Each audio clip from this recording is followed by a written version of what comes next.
Afternoon. I'm Jean-Claude Vacassan. I am the chair of the Independent Council, as Danny said. I'm also the owner and managing director of Foundry gyms in London. We've got 5 gyms dotted across London. And we sort of pioneered the small group personal training concept in the UK 10, 12 years ago. We had one gym until 5 or 6 years ago called W10. And 5, 6 years ago, people started copying us, which I got a bit shirty about. And my brother said to me over at Guinness, he said, stop pissing and moaning and help people do it properly. So I did, and I set up a thing called the IFBA, which think franchise without the brand. So some people in here who went through that process, and we helped other independent gyms take some of the things that we'd done well and apply them to their gyms up and down the country, and we put nearly 600 gyms through that pathway. Some of whom have gone on to do great and wonderful things. Some of whom have not, but many have gone on to do great and wonderful things. And through that process, we had a group of, at any one time, 200, 250 active IFBA members. Lift the Bar had 1,000 personal trainers. Latterly, the independent gym group had 2,500 members. So there's lots of pockets of people doing their own things. But there wasn't necessarily a common goal. Everyone was doing things in their own pockets, which to me always felt a little bit odd. And then there was this thing called ukActive, who purported to be the thing the umbrella that everybody sat underneath. But the truth is that nobody really knew what ukActive did. Nobody could measure an ROI. So if I join ukActive, what do I get back? Right? Who here is a member of ukActive? Right? Which is pretty sad, right? Given that ukActive are the trade body that represent independent gyms, and we all either work in or own independent gyms. We're not doing something right. So you could tell probably by the way I look, talk, prepare. That's my preparation for today. Yeah, that I'm a bit non-conformist. So I'm not. For those of you just listening to Danny, you probably couldn't repeat much about the governance structure, right? Because it's pretty dry. Because the reality, what you want to know is, what's it going to do for my business? Right? If I join ukActive, how's that going to support my business? The truth is, Danny puts it as there's a communication gap. But the truth is, and there is a communication gap. We're not working together. So I looked at it and said, well, conceptually, I can see that if we all came under one umbrella and we all started talking to each other, we'd all do better. Right? We'd be able to channel funding, we'd have better conversations, we'd have better resources, we'd have all the right people in the same room as opposed to in the different rooms all the time. And that's surely got to be better for the sector. And if the sector gets better, my business will get better. Right? Because ultimately, I'm like you. What's the ROI? What's the commercials on it? Does it make sense? If I'm going to pay a membership fee, what am I going to get from it? Now, some of that will be direct. If I put £1 in Meta, I get £1.50 out, I can measure ROI. Some of it will be indirect. Yeah, and Charlie will be able to tell us a lot about marketing, but some of the stuff you can measure straight out the trap, some of it you can't. So I started talking to ukActive and said, look, I've got a group of gyms. I want to talk to you about how we align and what we do more closely, because I've got 250, 500 people who are engaged with us as operators, but we're not talking to you. And it makes sense to me that we talk to you a bit. But I can't be asked with all the lobbying, the policy, all the fluff, because I'm not that cat. I run a business and I want to see what it's going to do for my business. And that was my engagement with ukActive for a long time. And I flirted with a guy called Steve Scales, who was the previous member experience manager for ukActive. And I said, look, Steve, we want to be involved. Like, help me understand, and how do we take some of the bits that we do and marry them up with some of the bits that you do to better support members collectively? Which makes sense, right? Everyone nods conceptually. It's like, yeah, okay, cool. But how does that look? Right? Can we give our members a discount to ukActive? What can we do to sort of work together to make this come together? So we sort of messing around back and forth and about how that could look. We're just about to get to the stage where we can do something meaningful, and then COVID hit. So that was the end of that. During COVID, everybody shits themselves, doesn't know what they're doing. And all of a sudden, ukActive, everybody's looking at ukActive going, we really need your support, we really need your help. And that pretty much put ukActive back on the roadmap, right? Because everybody who runs an independent gym got caught with their pants down going, I don't know what the fuck I'm doing here, and if I don't work it out quickly, I'm dead, right? Everyone who owns an independent gym is going, yeah. Now we as the IFBA absorbed some of that as a central office effectively, but ukActive came massively to the fore. And within that period, there was a group that was formed with Rob to basically as a, how would you describe it? A steering group, thank you very much. And there was a call where lots of gyms came together, led by ukActive, that said, look, we ukActive are going to help you, the independent operators, navigate this. And we're going to try and mitigate some of these risks and get you ahead of some of these problems. Right? And it was super, super beneficial. And everybody who was in that time, in that conversation, was nodding, going, yeah, it was like, it saved my bacon. But what also happened during that time is that there was a bit of a splinter group. Some of the independent guys went rogue, thought they could do it better than ukActive, started to try to measure ROI, and it all went a bit to rat shit. If I'm being recorded, you can turn that off. But that's ultimately what happened in layman's terms. Danny's going, shit, did I really bring him along? But that's what happened. Right, and there was a bit of what we realised was that whilst there was massive value in ukActive and everybody lent into it, actually as an ongoing piece, it was like, well, we're not sure this is for us. So for me then I was just like, look, more than ever I understand now, I need to be in the conversation. I don't understand how lobbying works. I don't understand how we weren't top of the list for funding. I don't understand how my name wasn't on that letter. I don't understand, well, when I kick my feet, I don't get exactly what I want the minute that I ask for it. So I need to better understand what's going on.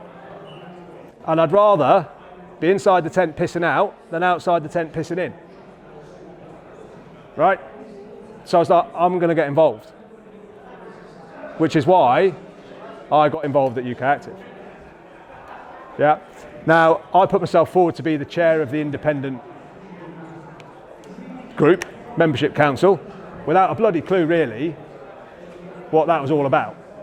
I just knew that if I could get in the conversation and I could steer it in some way, I know how to be an operator, I know some of the challenges, I can definitely add to it, I can definitely get other people involved in the conversation, good and bad. I can definitely get I feel like I can get something going here, which is what we've did. So we reformed effectively, and we reformed what month? A year ago? 18 months ago, we got some of the people from the old steering group together and said, look, what do you want? What are we going to do here? How do we piece this together so that we can genuinely serve the independent operator? You know, let's define what an independent operator is, because there are lots of different things, right? There's 24-hour gyms, there's CrossFit boxes, there's small group personal training gyms, there's boot camps, there's an independent operator. It's a broad term, right? And they all want slightly different bits, but at their core, they've got the same principles. So we reformed this steering group, and there was about 20 people, knowing it would get cut to sort of give or take half of that, and people would fall away. And let's see if we can get some traction and create an environment where we can have some meaningful conversations that ultimately lead to some action, right? Because actually, I think people's perception of ukActive is we'd all sit around, talk a load of stuff, and then we'd get the square root of fuck all done. Right? And everybody goes, I can't be bothered with that, I'm wasting my time because we're talking about it and nothing gets done.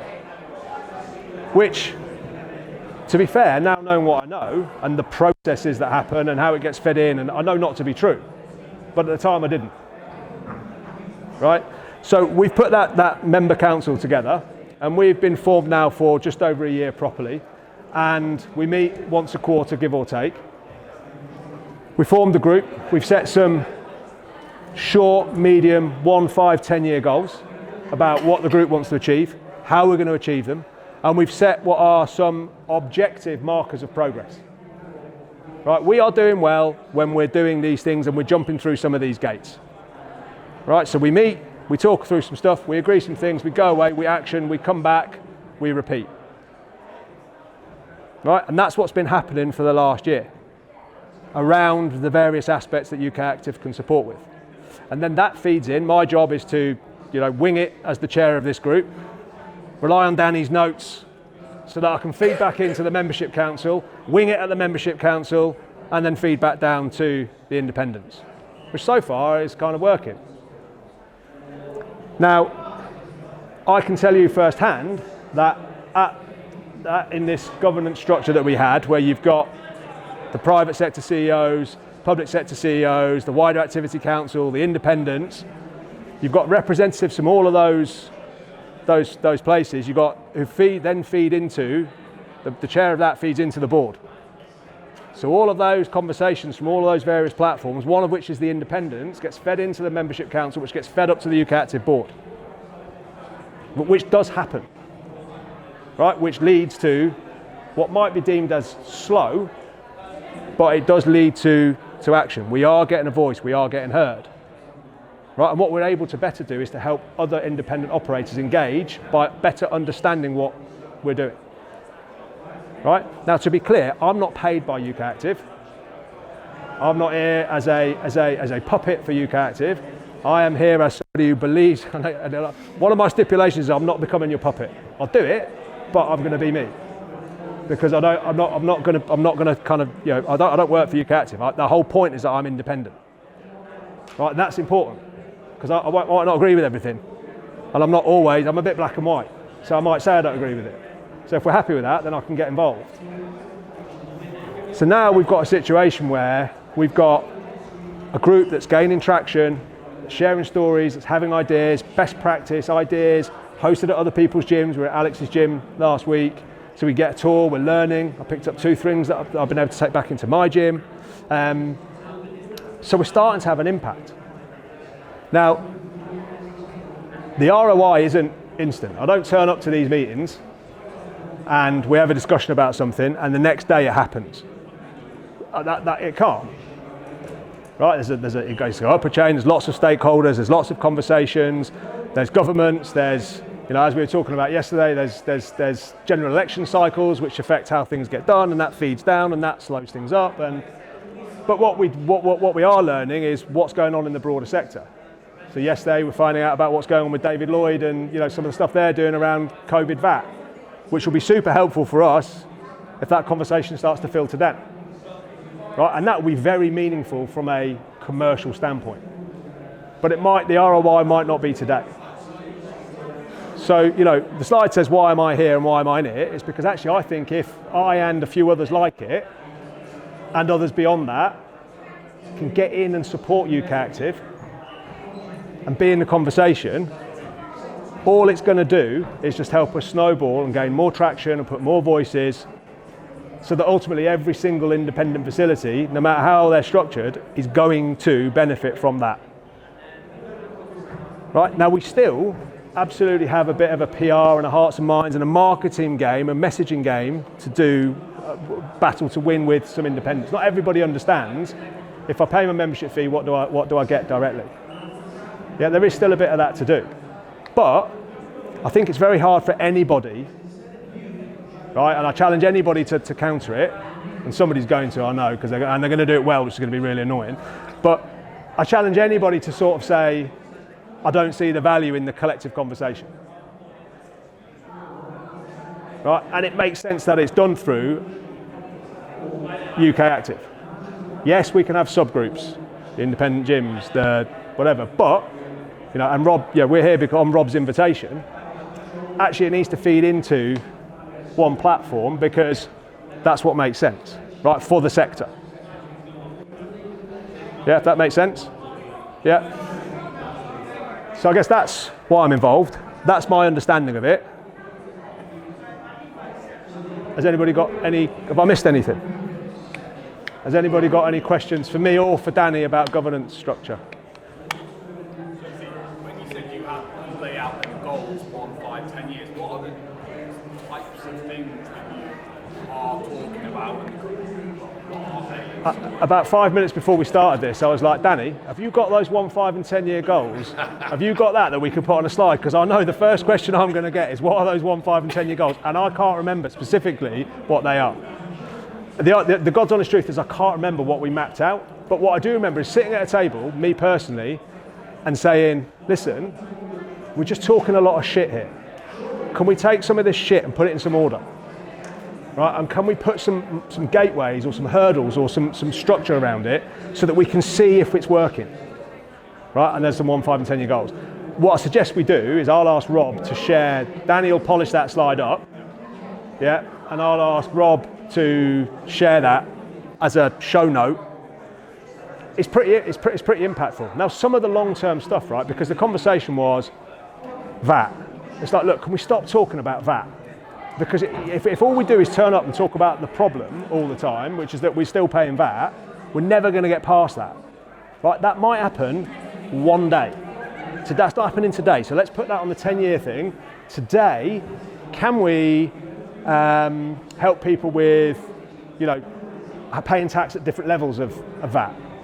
And when do I go from, you know, 80 to 2 grand or 4 grand or whatever it is to 237 grand to, when do I go to that, you know, 8 different stages of VAT, and how do I manage it?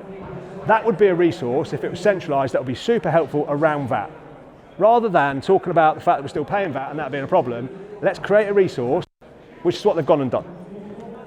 Right, so now that sits in a bank of resources at ukActive that you can log into. So when you're going through that process as an independent, you've got some very structured guidance to go through that process. That's a big win, right? Because most of us have been through that process. And it's a shit horrible process to go through. Yeah? I personally, like I don't log into the ukActive portal every day, and I can't list the features that I get as part of my membership. Right? But what I can tell you is that in London, when we've got trans people and non-binary people who want to use the changing rooms, and it's like, oh shit, what do we do here? Because this is not, we're not sure, we haven't been here often enough to know what's the guidance. I know that the first place I can go to is the ukActive website, and there's guidance there on trans and changing rooms, and there's some best practice. Go there, boom, okay, cool. I now know, I have some confidence, and I can pick up the phone to somebody who can go, this is, based on the research we've done, this is best practice as of today. Right, I know over time, so one of the big things that's happening at the moment is benchmarking. It's a big benchmarking exercise that you can see, see what's what and where you're at, and there's a lot of research. Actually, probably the biggest thing that ukActive can give us all is data insights, yeah, based on their research, yeah, that comes through their team, which is paid for through your memberships. Yeah, we tap into that a lot to have a meaningful impact on the business. Yeah, so I'll circulate that, but I know that VAT's in year 10, because I was like, I can't turn up every week and talk about VAT. It's driving me crackers. It's not going to change. Anything else?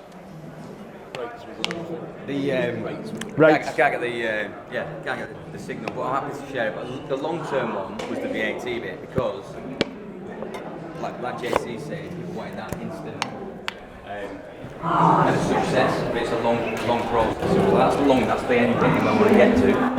And then there's standards, then there's communication, there's marketing. So it's, again, that the communication piece was nobody knows what we're doing, and it's been a slog. Right? So John and Alex sit on that council, and genuinely, I love joining that council because we have decent conversations, real conversations, and now I think as a group, people have realised that it's a long game rather than short game. So what we did, we set out that long-term plan to say, okay, how do we know if we're having success? How do we know if this has been successful? Or, as volunteers, turning up every quarter to London, to the offices, having the meeting, how do we know? Do you mind if I use your phrase when you first started? All fart, no shit. That's the first time I've ever heard that. Never heard it before. That's what was coming out. So it's how do we know, finishing those meetings, going to those meetings, and it's been a success.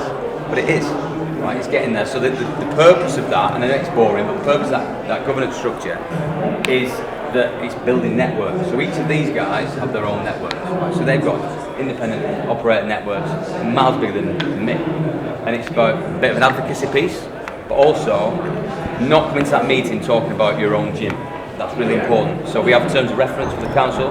The terms of reference is that they are there to represent the independent sector, which means people can feed into them, they can feed in direct to ukActive, we can feed into them, then ears to the ground, this is what my network is saying, these are challenges, these are the energy crisis issues, these are staffing problems. So standards was another one, right? Big bugbear, the guys. So we brought SIMSPA into one of our recent councils, got grilled, but they handled it well. I thought it was a positive session. So small wins, so that's why we set out that 3, 5 and 10 year goal. It's important, kind of what is it that you guys need as independents? So what's missing? These are some of the key areas of development that you get, the data and insights. So the safety data benchmarking through COVID was a real success. Like JC said, I think that a lot of people saw the value of that collective voice from all sectors, private operators, public operators realised that kind of power of one voice had a massive impact in getting our sector open and the second lockdown was the first one. So we're looking to build on that data and insights, private sector benchmarking, working with possibly for global to build on that, to give consumer data insights. We also invested with £4 this last year around consumer, so finding out what it is that your members want to know, to feedback, to help people benchmark. Risk register, we used to touch on risk register, that's a really big one, risk register, and again it's something from the communication, open communication needs to be better. So looking at strategically, what are the risks to your business that are potential risks that we need to mitigate, not risks that happened and are happening right now, but what could happen. So strategically the sector can work on those on your behalf so you can carry on developing your business. Again, feed into that, you can ask questions, get answers. Sector development, that's all the strategic areas of work like the health, active ageing, EDI, transgender, local policy, sensitive areas, digital futures, benchmarking operators in the sector, so we can have more education and help people grow to get that extra 5 million. And then obviously the lobbying. The lobbying is really important, so the VAT bit, the health agenda. So last week, our council last week, every member council, each of the different sector channels got set a task to go away and look at where does our part of the sector fit in with this health agenda. Looking at entering the next 2-year cycle of the general election. So where do we fit in? So the guys had a meeting, and again, really decent discussion, 2 hours spent around where do independents want to fit in supporting the health agenda. Put some slides up here, I won't go through them, but these are some of the health projects that ukActive are operating at the moment. Alex hosted us last week, and Alex was telling us about a lot of the work that he's already doing in his gym around health, referral, GP referrals and so on, linking in with local authorities. What we know is, I'm from Manchester, there's anybody from Manchester in the room, who speaks to me after, but ukActive, the pre-op for cancer programme, getting loads of noise, because it's ukActive. Alex is just Alex. People don't really know or hear about the great work that he's doing. That's what we need to do. Independence, the case of this storytelling. Ofgem want to come to a site in Manchester next week to better understand the challenges that our operators are facing. So that's what we're speaking. So I won't go through these slides in depth, but that's the purpose of these councils. Because there's a nervousness, and we chatted earlier, some people don't want to be involved in health, they're happy where they are, which is fine. But we need to know that so that we can represent the centre. So, kind of over to you guys, I guess, if there's anything, any observations, anything you need, anything missing. It's not a finished answer by any stretch. But what these guys are doing, they're putting themselves forward to represent the sector. So, if there's anything, any questions, any observations, anything we need to build on or take away, that's why we're here.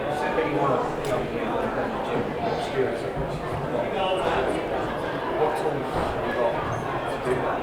What platforms are you using? In terms of lobbying work? No, you said earlier, the big brands are doing great stuff in the community and everybody knows that they're not research. How will you help your members kind of big budgets of those big corporations? So that goes back, that's that. So we're at the top table with all the MSK funded its pilots, its case studies, and it's us telling them at the top table, this is what our members are doing. So this is why the health agenda, ukActive and the lobbying the policy team, understanding where the public, ukActive, they're doing private sector going, people do this, we don't want to do it. Everyone eats their own. And then independents, again, the challenge is, these guys are telling us in the meetings, the challenge they have is to feel that local authority sees them as a competitor. So there's not a chance for them to engage with. So this is then we'll talk about the standards piece and how do we build that credibility. So it's a bit of a slow burn. I don't know if that answers your question. That building that credibility, getting to history, and looking at what education do we need. We chatted, one of the outcomes from the health agenda last week was we need to build knowledge and education of staff, customers and stakeholders. Stakeholders including government. So, you know, it's often, for example, next week, I can go to a public operator, but I want to go to a private operator and say there's a private operator because they don't have access to sports England, swimming pool relief, for example. They want to see what it's like. So it's that voice, this group structure is there, that voice you guys feed into these and then get taken to.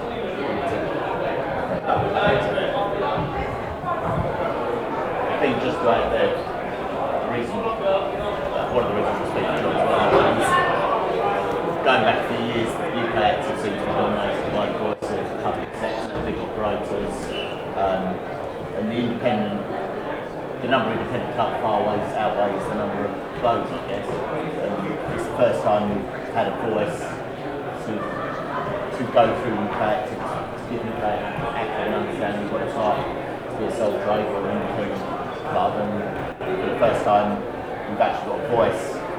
As JC said, you know, we've got a lot of busy now, changing the office, and everyone knows about the state of the industry or lack of support and things like that. And it's the first time we've really had a chance to be vocal about what matters to us. And you know, it'd be great if there was a mechanism for other independent clubs who aren't necessarily on that council to be able to feed into that council as their concerns, and vice versa. What happens is that we're actually going to support our industry in general. So that's kind of why we've got the whole. And we're trying to tie it up. So our CEO, Hugh Edwards, talks about this spearhead, the arrowhead, that you can't be the arrowhead going into government, Simsbury and everybody else fits together. So again, like JC said, we're here as an invite from Rob.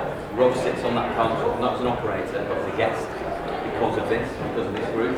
So it's not like ukActive against Rob and independent gyms, it's bringing everyone together so that everyone can add value. We're not a profit organisation, so we're not a commercial entity, it doesn't matter to ukActive.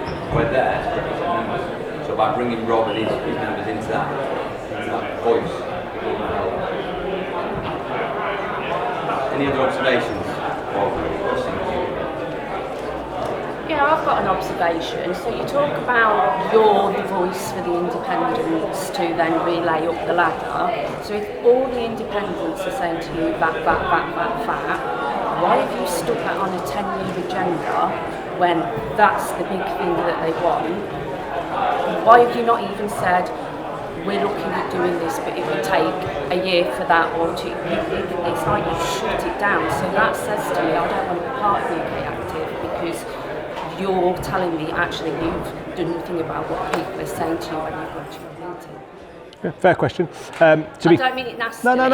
Sitting here and knowing very little about ukActive and coming in to learn, you've not made me want to join. To be clear, to clarify, it's not that it's not important and it's not something. If we could change that tomorrow, right, we'd all do it, right? Yeah. It has to be.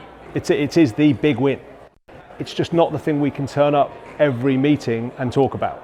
But if you put things in practice to take it all. That conversation about that has been going on for longer than I've been in the sector, and it is. Given now that they've given it to their own government-run ones, the argument now becomes bigger for discrimination against people like ourselves. So we've all been for years saying that shouldn't be on things that are health beneficial, but it's now at the forefront because it's discriminating because they're doing it for their own and they're not doing it for. So actually it should go straight up to the top of the list because we've got the argument against them. Yeah, I don't disagree with you about that as a conversation. As an operator, I share the same views. It skews competition. There's an interesting case going on at the moment with David Lloyd and the HMRC around some of the VAT relief around COVID and leisure and how that was applied to bowling and not to gyms. And I think ukActive as a body, VAT is very much top of the agenda. for us as the independent council, my point is that we can't turn up every quarter and that be the only topic of conversation, because we'd never get anywhere on anything apart from that VAT conversation, and all it would lead is to frustration about if that didn't move in that 12-week block. What we need to do is say, look, that conversation, which is outside of the wheelhouse of the independent council, like, we can continue to shout and will continue to shout very loudly about it, but when we get together as part of our broader agenda, there's lots of other wins that we can get in the meantime whilst continuing that conversation in parallel to take 100%. Because the way you said it was like, that's fair. so we pooed that out and we're now looking at transgender changing rooms, which really in the big scheme of things, that's massive to all of us. Transgender, we can all Google a little bit, not have to go to ukActive to find out. I mean, good luck Googling information about transgender and coming out anywhere. But your point is correct. To clarify from my end, our presentation here is about the independent council and what our MO is, what we're trying to achieve. That is, I think, at the forefront of everybody's conversation all the time for everybody. Yeah, everybody in the private sector wants that VAT win. That conversation's been going on for... What's happening? What are ukActive that represent because every section that you've got on there will obviously be fighting for VAT, not just independents. What are they doing? Tell us, what are they doing? So just going back a step, the reason it's the long-term goal is because if we can turn on as a council when we've done nothing on VAT, because we feel like it's pointless. So that's why it's not that it's a 10-year plan. That's the end goal. So the issue at the moment, the public sector VAT, what ukActive have done is we put in a freedom of information request, which takes a period of time. They've got until the 10th of July to respond. So that is happening, where as part of the lobbying process, looking at Ireland, that obviously closest neighbouring trading partner, their VAT is 9%. So we are using that as an ongoing, constant conversation.